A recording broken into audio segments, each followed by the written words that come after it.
Sí, Jesucristo está vivo. Él se levantó de la muerte. Y ese día, esa mañana del domingo de Pascua, cuando María Magdalena y Salomé fueron a la tumba, esperando encontrar un cuerpo muerto, vieron al ángel sentado allí y le preguntaron: ¿dónde está Jesús? Y el ángel les dijo: Él no está aquí, Él se ha levantado. Esa fue la mayor noticia que el mundo ha escuchado. Él no está aquí, ha conquistado la tumba. Él está vivo. ¿Cómo están, Colocal? ¿Sí, en serio? ¿Cómo están? Qué gusto verlos hoy. Estoy bien emocionado, mi familia, nosotros de estar aquí con ustedes. Como dice Manny, sí, es bien raro, nos parecemos un chorro. Yo creo que es la barba, como que algo hace ahí, no sé. Pero hemos hecho clic, nuestras familias, y sí, soñamos juntos, volamos juntos y nos contamos nuestras cosas, ideas raras que tenemos juntos. Y creo lo que Dios tiene para Glocal, porque creo en Glocal y creo que Dios está haciendo algo grande, pero aparte porque tienen un pastor bien chido y tienen que estar bien agradecidos con eso, porque sí, aparte todo es bien galán, ¿no? O sea, es todo el paquete, ¿me explico?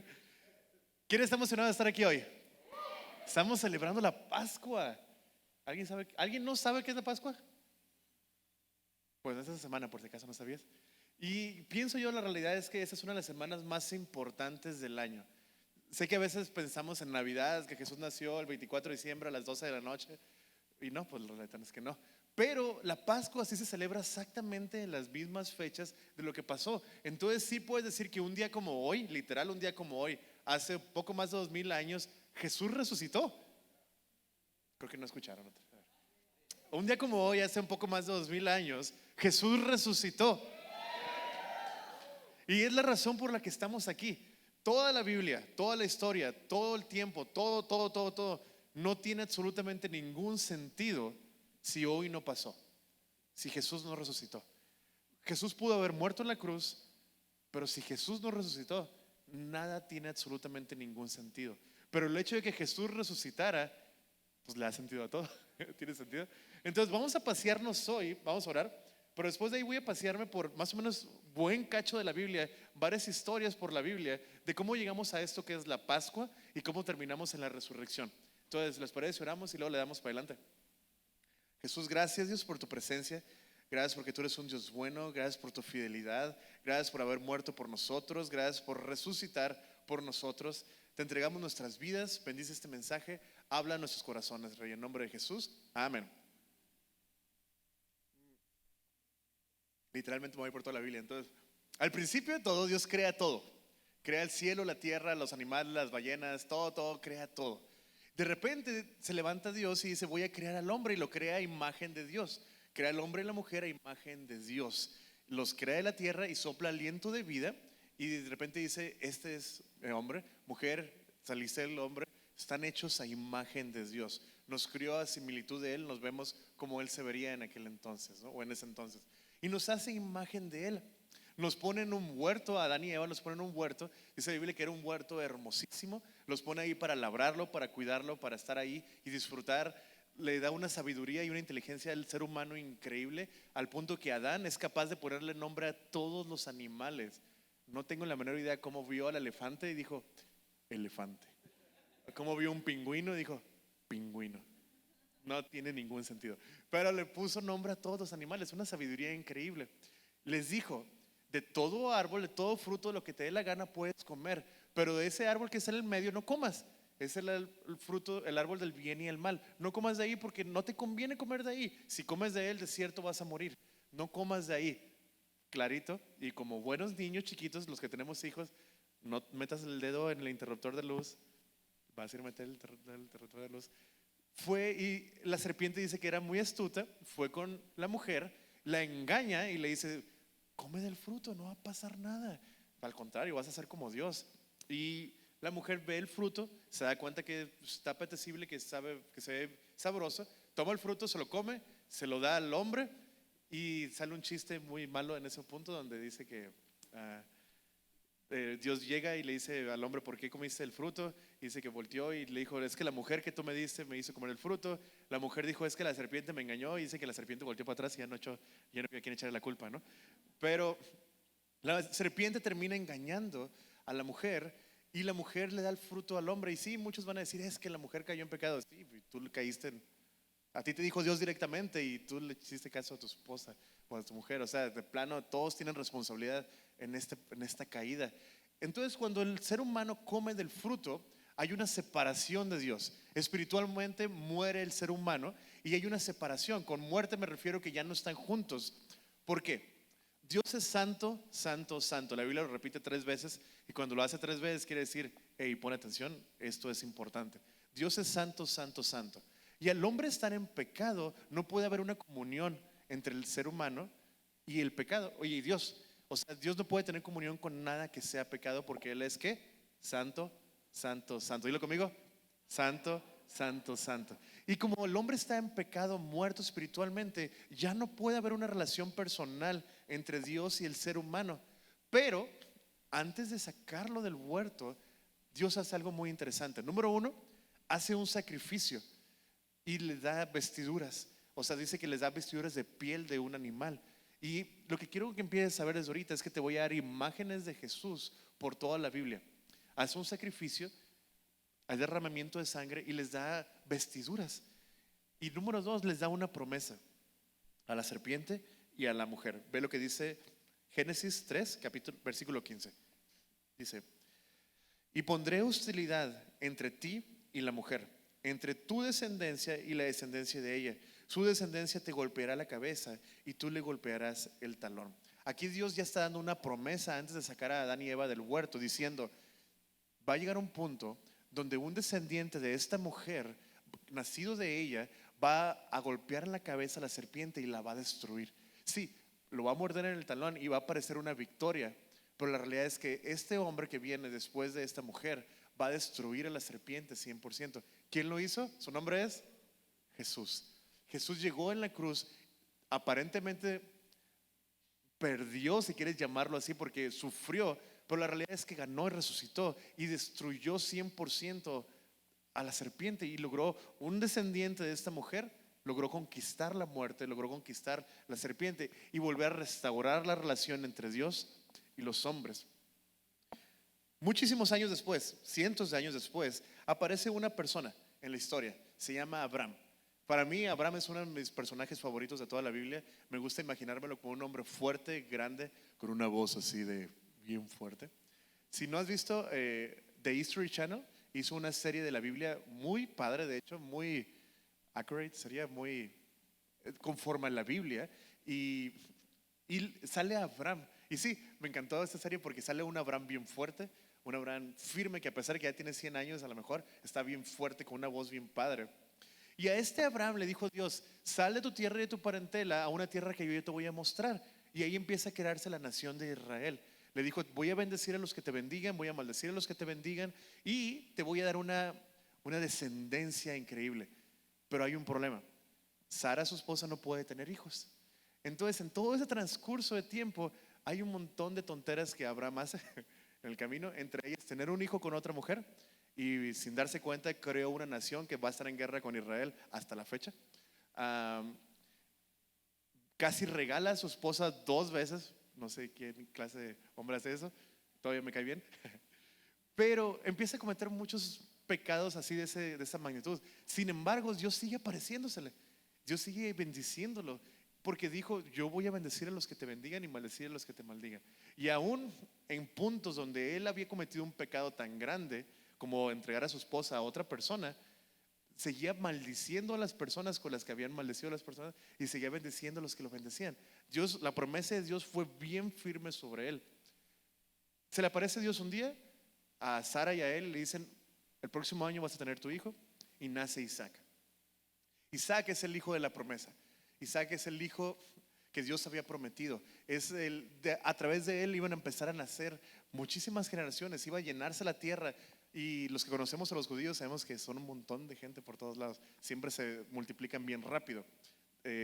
Entonces Dios levanta a Isaac Y si tienes hijos, vas a entender esa historia y te vas a hacer sentir un poquito sensible.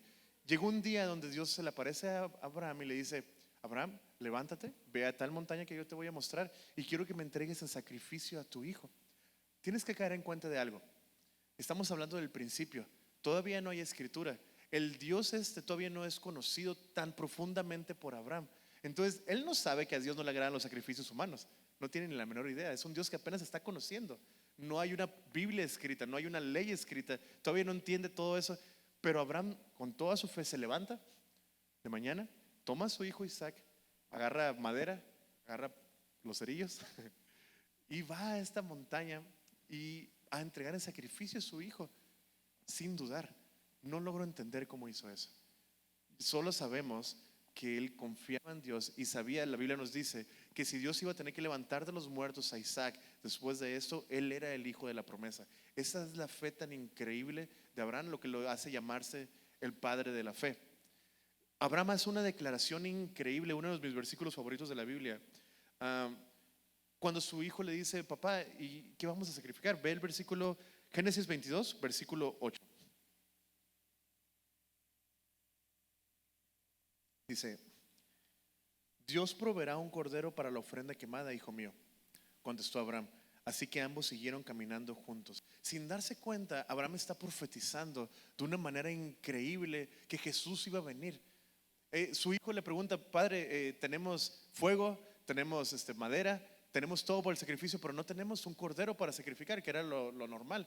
Y Abraham le contesta: Dios se va a proveer de un cordero para la ofrenda quemada. Si no has leído la historia o si te la sabes, sabes que Abraham estuvo al punto de sacrificar a su hijo.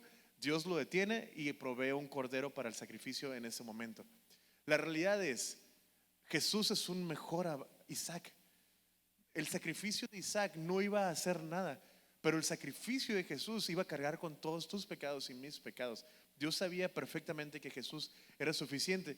Y Abraham, sin darse cuenta, profetizó que Dios se iba a proveer de un cordero inmolado, un cordero puro, un cordero santo para el sacrificio. Tus pecados y mis pecados son grandes. Los pecados del mundo son muy grandes. Dios creó toda una, ¿cómo se dice? Una serie de reglas para crear sacrificios para cubrir los pecados.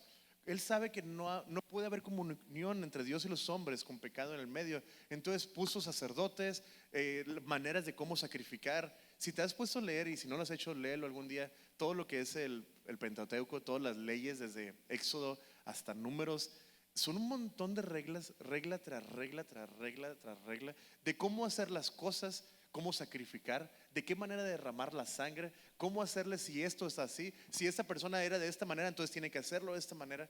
Y había un sacrificio para todos lados todo el tiempo. ¿Por qué? Porque la realidad es que somos pecadores. ¿Estás de acuerdo conmigo? Somos pecadores. Y si somos honestos, si tuviéramos que seguir sacrificando animales, tendríamos que cargar con un cordero en la espalda todo el día. Porque cada 5 minutos, bueno, cada minuto es uno más, otro más. Imagínate el cochinero que traeríamos, ¿no? Somos malos y somos pecadores 100%. Entonces Dios tuvo que proveer de un sacrificio superior, un sacrificio puro, mejor, un mejor Isaac, un mejor cordero puro, el Hijo de Dios, para poder venir y perdonar ahora sí todos nuestros pecados. En el tiempo de los sacrificios, los pecados no eran perdonados, eran cubiertos, de tal manera que tú pudieras vivir y seguir caminando, pero no había un perdón hasta que llega la sangre de Jesucristo. Después de muchos años más, otros 400 aproximadamente años más, aparece un hombre llamado David. El rey David era un hombre conforme al corazón de Dios. Me encanta, imagínate que esa sea tu descripción de trabajo. Hombre conforme al corazón de Dios. Me encanta. La relación entre David y Dios era una relación tan personal, tan tierna, tan cariñosa, lo cual es extraño porque ves a David y la realidad es que era un hombre muy fuerte, un hombre que era capaz de matar ejércitos él solo, un hombre que para poder casarse con una mujer fue y mató a 200 personas. Y no te quiero decir qué más hizo, lee la Biblia. Está muy raro eso. Pero era un hombre muy fuerte, un guerrero de Dios. Sin embargo, tenía un corazón tan cercano a Dios. Y Dios amó tanto, tanto, tanto a David que le prometió una descendencia. Le dijo: de ti y tu trono va a ser eterno y para siempre. Y si te pones a leer la Biblia te das cuenta que pues los reyes que siguieron después de él fueron medio muy chafas, la verdad. Pero Dios hizo una promesa de que a través de él iba a venir uno que iba a ser el rey de reyes, señor de señores, que iba a entrar en Jerusalén de tal manera, que iba a hacerlo de esta manera, que iba a sufrir de esta manera. Y promete un rey a través de la descendencia de David. Una vez más, ¿quién es su nombre? Jesús. Jesús viene a través de la descendencia de David. Y los evangelios, específicamente Mateo, es bien claro cómo empieza el capítulo diciendo hijo de tal, hijo de tal, hijo de tal, hijo de tal, hasta que llegas a Jesucristo. En el camino hasta Jesucristo hay una generaciones de personas, pecadores, de lo peor, asesinos. Hay una prostituta en el camino, Rahab. Hay David que mató a una persona para quedarse con la esposa. Hay un montón de gente en el camino que de plano, hay gente que ni siquiera eran judíos, como es el caso de Ruth, por ejemplo. O sea, la genealogía de Jesucristo está bien loca, pero Dios cumplió la promesa perfecta hasta llegar a Jesucristo, el Hijo de Dios, cumpliendo todas las profecías. Entonces a David le promete que de su descendencia iba a nacer este rey de reyes, señor de señores, que eventualmente iba a venir a ser el rey de Israel. Tiempo después, varios cientos de años después, aparece un profeta llamado Isaías. Para mí, a lo mejor de los profetas más grandes de la historia. Profetizó tanto, tanto, tanto de Jesús. Si alguna vez quieres estudiar un poquito de Jesús antes de Jesús, ponte a leer Isaías. Son tantas profecías tan claras, tan sencillas de cómo iban a ser, de qué manera iba a ser esto, cómo iba a venir, en qué lugar iban a ser, cómo iba a trabajar, etcétera, etcétera. Y profetiza acerca de Jesús, pero también hace una profecía muy específica en Isaías 53, versículo 3. Ve conmigo ahí. Isaías 53. Dice: fue despreciado y rechazado, hombre de dolores, conocedor del dolor más profundo. Nosotros le dimos la espalda y desviamos la mirada. Fue despreciado y no nos importó. Sin embargo, fueron nuestras debilidades las que él cargó, fueron nuestros dolores lo que lo agobiaron. Y pensamos que sus dificultades eran un castigo de Dios, un castigo por sus propios pecados, pero él fue traspasado por nuestras rebeliones y aplastado por nuestros pecados. Fue golpeado para que nosotros estuviéramos en paz. Fue azotado para que pudiéramos ser sanos. Qué increíble versículo. De repente llega Isaías y te dice: sí, este rey de reyes viene, este señor de señores viene, este rey de Israel viene, pero va a hacer las cosas diferentes. Va a sufrir, va a tener dolor, va a ser molido por nuestros pecados, va a cargar toda la maldad. Y la gente va a pensar que es Dios castigándolo, pero la realidad es, como dice Isaías, es que es el pecado, es el castigo por nuestros pecados que está cargando. Y empieza a hablar de un rey diferente al que todos esperaban. Los judíos en el tiempo de Jesús esperaban que Jesús llegara en su caballo gigante, listo con un ejército para conquistar a los romanos, el imperio de los imperios más grandes que ha existido. Iba a conquistar a todo, iba a lograr destruir a todo, porque los judíos ya estaban siendo fieles, etcétera, etcétera, ¿no? Y en vez de eso llega Jesús a predicar paz. Llega Jesús a decir: ama a tus enemigos. Llega Jesús a decir: si un soldado te obliga a cargar contigo, cargar su carga 1 milla, ve con él 2. Vino un Jesús completamente diferente. Aclaro, sí, Jesús tenía el poder para despedazar a los romanos. ¿Estás de acuerdo conmigo? Sí, era el imperio el más grande hasta ese tiempo que había existido y siguió por cientos de años después. Jesús tenía el poder para hacerlo. La Biblia está llena de historias de cómo Dios mismo, sin que las personas tuvieran que pelear, derrotaban a los enemigos así. Dios podía hacerlo. De hecho, cuando Jesús iba a ser entregado, dice: ¿qué no crees que puedo mandar a traer ángeles? O quién sabe cuántas cantidad de ángeles les dice, y encargarse de eso, le dice a Pedro. Pero no es así como va a funcionar las cosas. Jesús sabía que el problema no eran los romanos. Así como los romanos, hay ahora otros gobiernos que están esclavizando. La realidad es, había un problema muchísimo más grande que la esclavitud de los romanos, que se llamaba ¿qué? Pecado, muerte. Y Jesús iba a encargar de este pecado, de esta muerte. en la cruz del Calvario. ¿Cómo lo iba a hacer? Como dice Isaías 53, cargando en él tus pecados y mis pecados. Y aunque pareciera que era castigo de Dios por sus pecados, eran nuestros pecados los que él estaba cargando. Tienes que entender que la Biblia es bien clara. La Biblia dice que Jesús es el verbo de vida.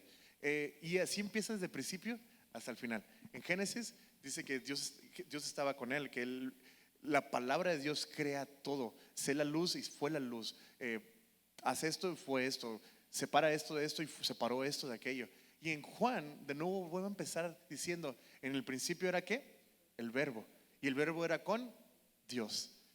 Y pone y aclara perfectamente que la Biblia, lo que ahora tenemos tú y yo en tus manos, ya sea en tu celular o en el papel, la Biblia es la palabra de Dios. Y la Biblia es Dios mismo. Qué fuerte, ¿no? O sea, si quieres conocer a Dios, ¿qué haces? Abres la palabra de Dios. Si quieres que Dios te hable, ¿qué haces? Abres la palabra de Dios. Hay un dibujito de muchos años en internet donde está un hombre diciendo: háblame, y está tirando de rodillas, y Dios está más extendiendo de la Biblia. No sé si lo han visto alguna vez. La Biblia es como Dios te va a hablar. Ahora, en varios versículos, por darte unos ejemplos: Salmo 118, Mateo 21, Lucas 20, 1 de Pedro 2, del 6 al 8, mencionan el mismo versículo vez tras vez. Y es la idea de que Jesús, la palabra, es la piedra angular de todo. Hablando con unos arquitectos, yo les preguntaba qué es una piedra angular y no me supieron decir. Entonces fui a Google y Google sí me supo decir. En ese entonces la piedra angular se usaba para dos cosas. Uno, era la piedra que ponían al principio, la primera piedra que se ponía, y depende de la alineación de la piedra es como el edificio iba a crecer. Si la piedra estaba puesta 1 milímetro, 2 milímetros chueca, 10 pisos arriba ya no es 1 milímetro, son como 1 metro de separación. Imagínate el edificio todo chueco y por lo tanto se va a caer. Entonces, si la piedra angular, la primera piedra, está derechita, todo el edificio va a estar perfectamente ordenado. La otra función que tenía es que era una piedra muy grande puesta en el cimiento para que todo el edificio descansara sobre esta piedra. Y esos versículos nos hablan de que Jesús es la piedra angular, de que la Biblia es la piedra angular. Y dices tú: bueno, ¿y eso qué, Josué? Si tú basas todas tus decisiones, si tu creencia está completamente basada en la palabra de Dios, no te vas a equivocar. En cada cosa que tú digas va a estar correcto. Cada cosa que tú pelees va a estar correcto si está basada en la palabra de Dios. Déjame darte más ejemplos. Está muy de moda en este tiempo en el que vivimos, desde hace años hasta ese tiempo, una frase muy interesante que se llama mi verdad. ¿Lo has escuchado?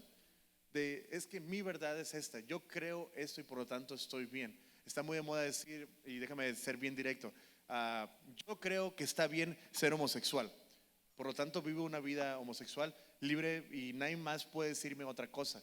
Yo creo que está bien abortar y nadie más puede decirme que estoy mal, porque esa es mi verdad y eso es lo que yo creo.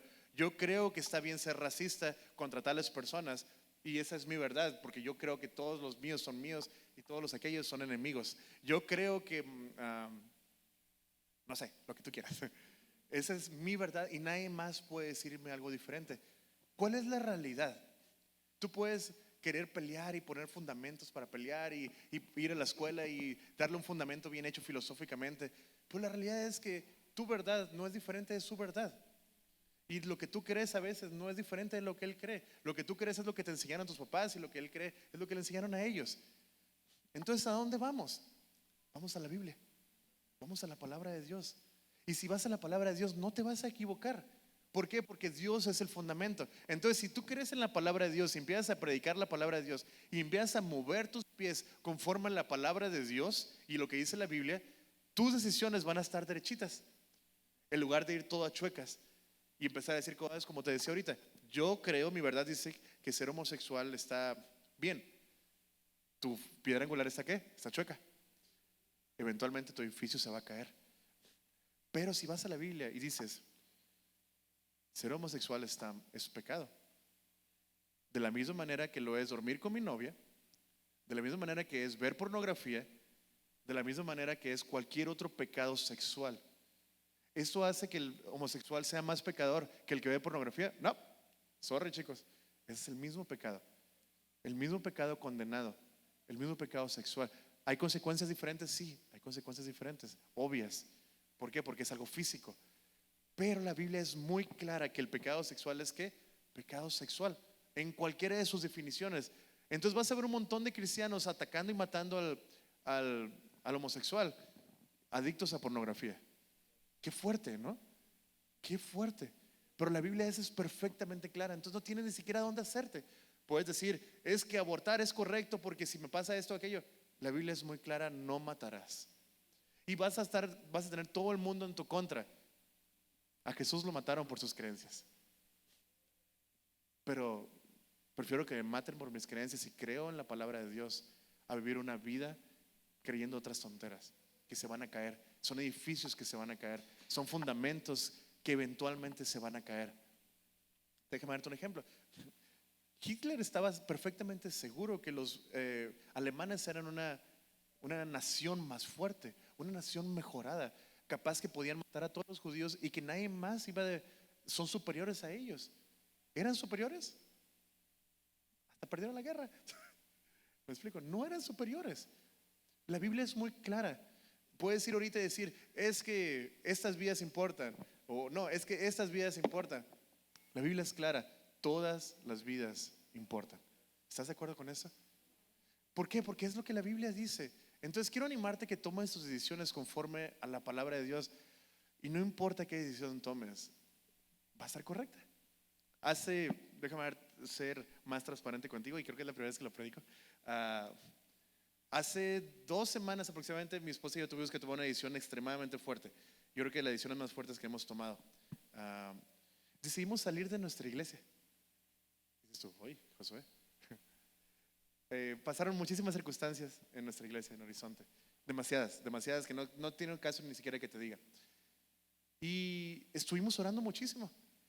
Y la realidad es que Dios no hablaba verbalmente a nuestras vidas. Tenía miedo de escuchar Amo Horizonte con todas mis fuerzas. Y tenía miedo de escuchar la voz de Dios diciéndome algo. Entonces llegó un punto donde literal estaba yo en mi oficina, en mi casa, Tiffany estaba en el cuarto, y Dios le habló a ella en la palabra de Dios. ¿Cómo le dices que no a la palabra de Dios? Fue tan claro en la Biblia lo que Dios estaba diciendo, haz esto y sal. Y dije, órale. Al día siguiente yo me fui a correr y estoy bien loco. Cuando corro me gusta escuchar libros y escucho libros de teología y cosas por el estilo. Estoy bien raro. Y Dios empezó a hablar acerca de ponte a orar. Entonces me puse a orar y todavía no habló Dios. Me puse a leer la Biblia y Dios habló perfectamente en claro en 5 o 6 capítulos enteritos de que era tiempo de salir. Entonces tomamos la decisión y sabes que no tengo absolutamente ninguna duda porque estaba en la Biblia. Si yo me hubiera movido por las circunstancias, que porque estoy enojado, que porque estoy triste, que porque estoy feliz, que porque lo que tú quieras, estaría dudando con todas mis fuerzas, porque lo que yo sentía hace 2, 3 días es muy diferente a lo que yo siento hoy. Pero lo que la Biblia decía hace 2, 3 días es exactamente lo mismo que dice hoy.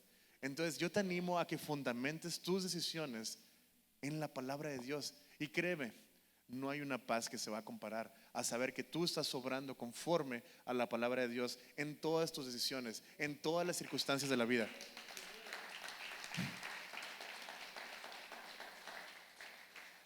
Que sea Jesús y la palabra tu estándar. Ahora, la realidad es que la Biblia dice que somos pecadores. Y llegamos a un punto donde ahora Jesús está en la tierra y tiene que entregar su vida en sacrificio por ti y por mí. Tiene que cargar con todos los pecados del mundo. Tiene que haber cargado con toda la ira de Dios sobre de él. Porque el pecado que tenemos nosotros es grande. Jesús no solamente carga con nuestros pecaditos, carga con los pecados de tu vecino, carga con los pecados de Hitler, carga con todos los pecados de racismo, carga con todos los pecados de abusos sexuales, de adulterios, carga con todos los pecados de esa persona que te lastimó también. Carga con todos esos pecados horribles que están en el mundo, asesinatos, niños abusados. Carga con todo este pecado, toda esta ira de Dios sobre el pecado es derramada sobre Jesucristo.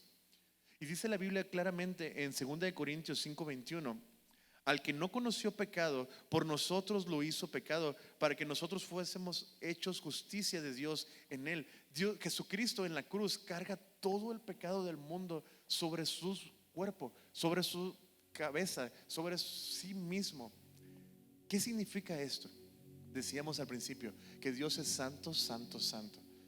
Entonces, cuando Jesús absorbe todo el pecado del mundo, tu pecado y el mío, Dios no está viendo a su hijo ya, está viendo lo que Dios odia, el pecado. Está viendo Dios, el odio que tiene sobre eso. La Biblia habla muy claramente acerca de una ira de Dios. Y una ira no es un enojo pequeño, es una ira que va a derramar también en el futuro, etcétera, etcétera. Lean la Biblia en eso, está chido. Pero es una ira de Dios derramada sobre Jesucristo. Ahora, sí, los romanos lo hicieron sufrir. Sí, tú y yo lo golpeamos. Sí, tú y yo lo laceramos. Tú y yo lo molimos, dice la Biblia en Isaías. Pero la realidad es que Dios derrama su ira sobre él.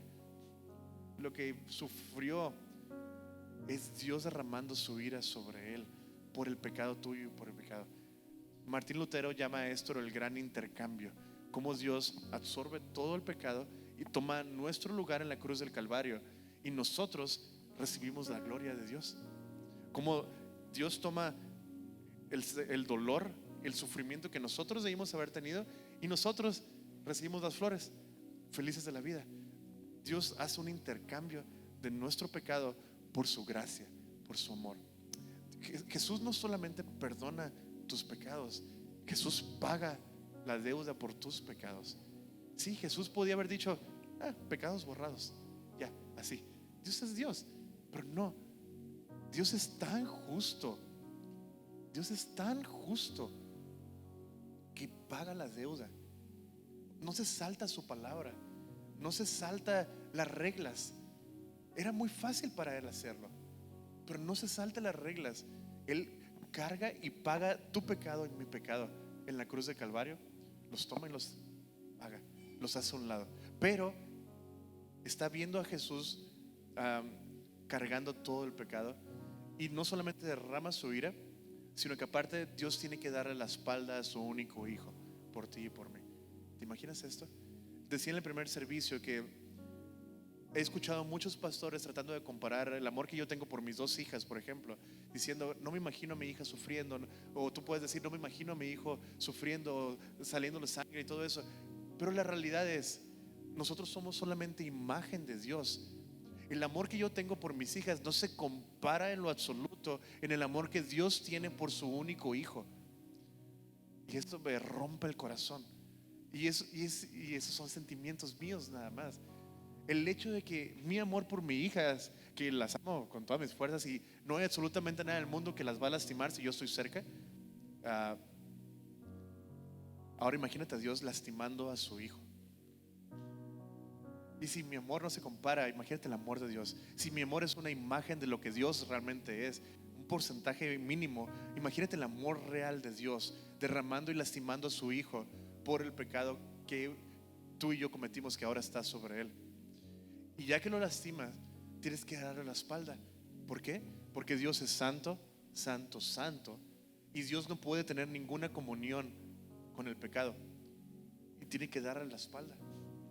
Y aún en el momento más oscuro, cuando Jesús está completamente solo, sin el Padre, esa separación del Padre me rompe completamente. Esa separación del Padre. Jesús unas horas antes en el huerto de Getsemaní está llorando lágrimas de sangre, no porque sabe que viene un tiempo horrible físicamente, pero esa separación que va a tener con el Padre solamente puedes entenderla, y más o menos cuando lees toda la Biblia te vas a dar cuenta que desde el principio hasta el final Jesús y el Padre están juntos, son uno. Existe incluso la palabra Trinidad, de que son uno, que ni siquiera puedo explicártela. Esta Trinidad Charles Spurgeon dice que aquel que intenta explicar la Trinidad se va a volver loco, ni siquiera se puede. Pero es tanta la unidad entre Jesús y el Padre, y ahora hay una separación porque hay un pecado en el medio, que es tu pecado y el mío, y Dios tiene que darle la espalda después de haber lastimado a su hijo. Y aún en el momento más oscuro, en el momento más solo, donde Jesús ni siquiera tiene a sus amigos alrededor, Jesús dice: Padre, perdónalos porque no saben lo que hacen. Qué amor tan grande. Y una de sus últimas palabras diciendo: Dios mío, ¿por qué me has abandonado? Que aparentemente para todos es una palabra de desaliento, una palabra donde Jesús se rindió. Pero si te vas a leer la Biblia, vas a darte cuenta que Salmo 22:1 dice exactamente eso. Aún en el momento más difícil, Jesús está hablando ¿qué? La palabra. Aún en el momento más difícil, la palabra es su descanso. Qué increíble. Y quiero animarte a eso. En tu momento más difícil, en tu momento más complicado, créeme que no hay ningún descanso más grande para ti que la palabra de Dios. Hablar la palabra de Dios. Jesús muere, exclama en alta voz y muere. La tierra completa se oscurece. Hay un temblor muy grande, se parte el velo de arriba abajo, significando de Dios hacia los hombres. Y está en silencio. Y llega el sábado. Jesús es puesto el viernes en la tumba, pone una piedra gigante de casi 2 toneladas enfrente, y llega el sábado. ¿Y qué pasa el sábado? El sábado es silencio. No hay nada. Todo está oscuro. Los discípulos están escondidos con temor porque si salen los van a matar. Tu Salvador está muerto. Tu esperanza por los últimos 3 años está muerta. Tus planes de conquistar el mundo están muertos. Tus sueños de conquistar el mundo están muertos. Tus planes están muertos. Todo está muerto. Sábado, hay silencio. Y algo que me gusta es lo siguiente. El viernes, cuando Jesús ha sido crucificado, le dice al ladrón del lado: hoy mismo estarás conmigo en el paraíso. Ese día Jesús ya estaba en el cielo. Jesús ya está vivo ese viernes. Pero todavía deja pasar todo el sábado en silencio. Me encanta. Deja pasar todo el sábado en silencio. Deja que todos estén desesperados. Él sabe que va a llegar el domingo y se va a aparecer a todos. Te spoileé el resultado, ¿no? Pero Él sabe todo eso. Pero todavía el sábado es silencio. Y quiero animarte que a lo mejor tú estás en el sábado. A lo mejor tu vida ahorita está en sábado. A lo mejor tu vida ahorita está en no sé qué sigue, no sé qué va a pasar, no entiendo, me duele todo, estoy enfermo, mis papás me dejaron, mi esposa me dejó, mis hijos me abandonaron, mi pecado es demasiado grande, mi maldad es demasiado grande, no merezco absolutamente nada. Y estás en sábado muerto, si quieres llamarlo de esa manera. ¿Pero qué crees?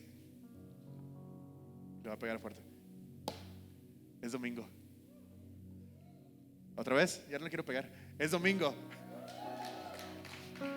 Y el domingo, temprano en la mañana, Jesús resucita. Jesús se aparece a las mujeres y les dice: vayan y díganle a todos que estoy vivo, que vengan. Y de repente me encanta la historia, me fascina la historia de Juan, cómo se levanta Pedro y Juan y van corriendo con todo lo que dan. Obviamente Juan gana porque es muchísimo más joven que Pedro, pero se queda en la pura entrada y no se anima a entrar. Y de repente Pedro entra con todas sus ganas a la tumba. ¿Y qué crees? No está Jesús. Jesús resucitó. No está Jesús. Salen y Pedro no sabe qué está pasando. Juan al fin entra y antes de saber qué está pasando, él cree. La Biblia lo dice. Antes de ver a Jesús resucitado, Juan cree. Eso me fascina. Juan cree antes de ver a Jesús. Al rato después de eso, María lo encuentra y también cree. Y luego va y se aparece a todos y todos creen. Y luego se aparece a Tomás y también Tomás cree. Y se aparece un montón de gente y todos creen. Pero Juan cree sin haberlo visto antes de ahí. Eso me fascina. Él sabía. Él creía. Jesús les dijo tantas veces, vez tras vez: voy a resucitar de los muertos. Y Juan dijo que iba a resucitar. Y entonces el domingo, si estás en domingo, el sábado no tiene ningún sentido. ¿Me entiendes eso? Tú sabes, el domingo ya sabes que Jesús resucitó. Entonces todos sus problemas en el camino, el sábado, no tiene ningún sentido. Todo el estrés del sábado no tiene ningún sentido. ¿Por qué? Porque Jesús está vivo. Y quiero leerte un versículo más. Romanos 8:11. El Espíritu de Dios, quien levantó a Jesús de los muertos, vive en ustedes. Y así como Dios levantó a Jesús de los muertos, Él dará vida a sus cuerpos mortales mediante el Espíritu, el mismo Espíritu, quien vive en ustedes. No me importa qué circunstancias estés pasando, qué tan grande parezca que sea tu pecado, qué tan horrible sea tu sábado, qué tan feo esté pasando sus situaciones, el mismo Espíritu que resucitó a Jesús de los muertos vive en ti y vive en mí. El mismo Espíritu.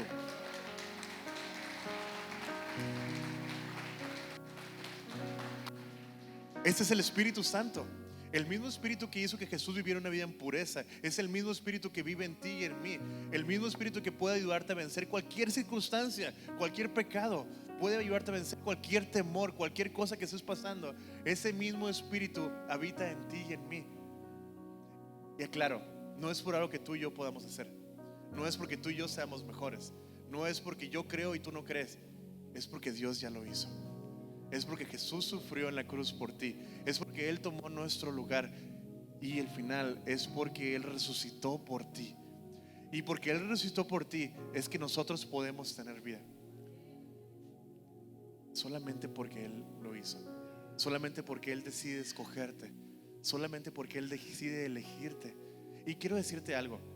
Cuando Dios te ha elegido, no hay absolutamente nada en el mundo que pueda condenarte. Porque no hay ninguna condenación para aquel que está en Jesús. No hay absolutamente nada que pueda separarte del amor de Dios. Porque nada te puede separar del amor de Dios que está en Cristo Jesús.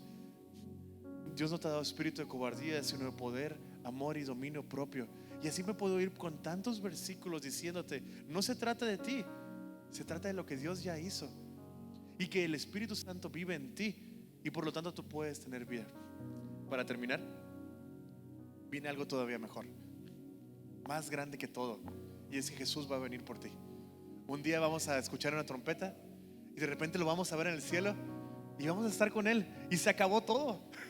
Se acabó el sufrimiento. Dice la Biblia que va a limpiar nuestras lágrimas. Vamos a tener cuerpos renovados, cuerpos bien chidos como los que Jesús tuvo después de la resurrección. Les decía el primer servicio, Jesús podía atravesar paredes. Está re chilo. Jesús podía volar. ¿Te has puesto a pensar en eso? Ascendió al cielo volando. Y ese es el cuerpo físico que vamos a tener tú y yo también. Me muero de ganas de volar. Pero aún mejor que eso, Jesús está preparando lugar para ti y para mí en el cielo. Dice la Biblia que va a descender una nueva Jerusalén, mar de oro, no, mar de cristal, calles de oro, también el mar de oro, ¿no es cierto? Nos va a dar coronas en victoria. Y les decía que crecí toda mi niñez pensando, algún día quiero conocer a David cuando llegue al cielo y para poder tocar con él un rato, ¿no? Quiero conocer a Pablo porque Pablo pues es Pablo. ¿Quién no quiere conocer a Pablo? Bueno, honestamente, vamos a conocer a, no sé, a la mula que abrió, todo, ¿no? Pero el punto es, la realidad es, llega un punto en tu vida cristiana, en tu madurez cristiana, que no quieres nada más que Jesús. Tu cielo es Jesucristo, tu final es Jesucristo. Y me muero de ganas de simplemente estar con Jesús. Tengo tantas dudas. Quiero saber cómo funciona la gravedad. Quiero cómo creó el universo, cómo funciona esto, pero ¿qué importa? Solamente quiero estar con Jesús por toda la eternidad. Abrazar a mi Salvador, que cargó toda la ira de Dios, que cargó todo mi pecado, que nos dio vida. Y aparte de todo, nos adopta como hijos suyos. Después de escuchar todo esto, creo que hay un versículo de los más famosos que toma mucho sentido. Porque de tal manera amó Dios al mundo, que dio a su único Hijo, para que todo aquel que en Él crea no se pierda más tenga vida eterna. ¿Entiendes cuánto amor tiene Dios por su Hijo Jesucristo? Aún así decide entregar a su único Hijo para que tú y yo seamos adoptados como hijos suyos. Jesús podía salvarnos nada más y tenernos ahí como esclavos, si quieres llamarlo así, pero te hace coheredero. Dios te hace hijo, te hace parte de la familia. Qué increíble, ¿no? ¿Por qué no te pones de pie?